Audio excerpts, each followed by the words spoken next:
Hello, everyone. Today, we're diving into a really powerful story from your syllabus called The Rat Trap. Now, on the surface, it might seem simple, but it's asking a huge question.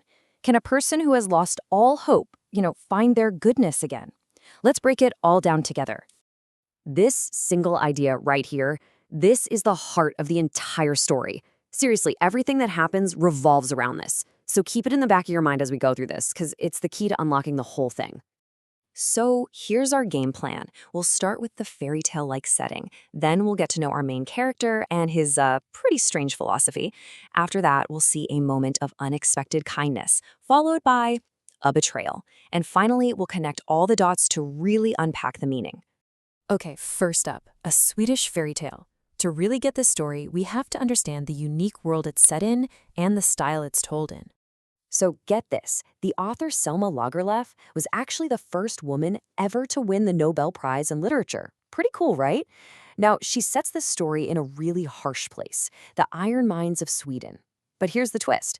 She tells this gritty, industrial story just like a fairy tale. It literally starts with once upon a time, and you just know it's building up to a big moral lesson. All right, on to section 2, the world as a rat trap. Let's meet our main character and really get inside his head to understand his very unique view of the world.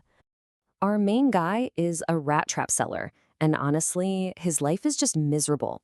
He's homeless, his clothes are rags, and his cheeks are sunken from hunger. I mean, just to survive, to keep his body and soul together, he has to sell these little wire traps, beg for food, and he's not even above a little bit of stealing. He's what we'd call a vagabond. He just wanders around with no home, no job, no purpose. And it's this deep, crushing loneliness that really fuels his dark, cynical way of looking at the world. So, with nothing else to do but walk and think, he comes up with this big idea. It's basically his personal philosophy. He decides that the whole world, the entire thing, is just one giant rat trap, and it only exists to bait people and trap them. And this chart here shows his thinking perfectly. You know how a real rat trap uses cheese or pork as bait? Well, in the world's giant rat trap, the bait is all the things we want. Riches, joy, a warm house, good food, you name it. He truly believes that the second you reach for any of it, snap, the trap closes and it's all over for you. Now, what's really interesting is that this idea of a world that traps us with illusions, it might sound kind of familiar. It has this fascinating parallel to the Indian spiritual concept of Maya. The idea that the material world is an illusion that we have to see beyond. It's a very similar way of thinking, isn't it? Okay, on to section 3, an unexpected kindness. So you have this guy with a really cynical worldview. How does that hold up in real life? Well, one evening, he stumbles upon this little cottage, and his whole philosophy is about to get tested. Pay attention to how the author calls it a gray cottage. That's not just a random detail. The color gray is a symbol here. It represents the sad, dull, monotonous life of both the peddler and, as we'll see, the old man who lives inside. So the peddler, he's expecting what he always gets: sour faces, people yelling at him to go away. But what he finds is the complete opposite. The old man who lives there, a crofter, actually welcomes him with a smile. He offers him food, a place to stay, and maybe most importantly, some company. So why is this crofter so incredibly kind? Well, the reason is simple, and it's also a little sad. He's just as lonely as the peddler. He's an old man with no wife or kids, and he's just thrilled to have someone to talk to. This really highlights a huge theme in the story, that deep human need we all have for companionship. But the crofter isn't just kind, he's also a bit naive. In his excitement to have a guest, he shares everything. He even tells this complete stranger that he's saved up 30 kroner, and he proudly pulls out the money to show him. Section 4. The bait is taken.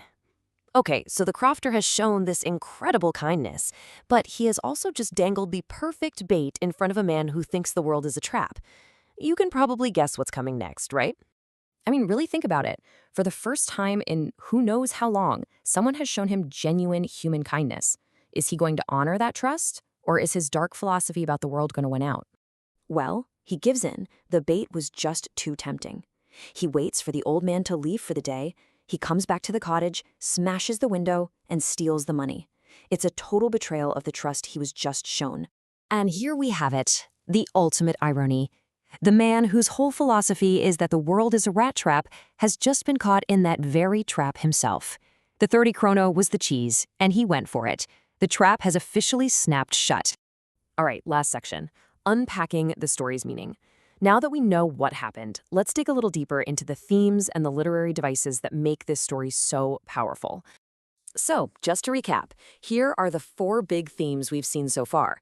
There's the battle between our inner goodness and temptation, there's the pain of loneliness and our need to connect with others, the struggle of poverty and survival, and of course, that central metaphor of the world as a deceptive rat trap. The author uses some clever literary tools to really drive her message home. The whole rat trap idea is what we call an extended metaphor. The gray cottage is a symbol for sadness. The peddler getting caught is a perfect example of irony. And the whole fairy tale structure is a big clue that we're supposed to be looking for a moral lesson. So, as we wrap up this first part of the story, we've seen just how easily the world's temptations can trap us.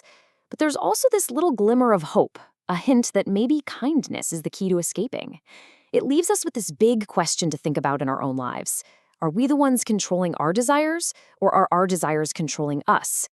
Thank you so much for watching. If this explanation helped you understand the rat trap a little better, don't forget to like, share, and subscribe to my YouTube channel at the Ace Archive for more easy CBSE English explainers just like this one.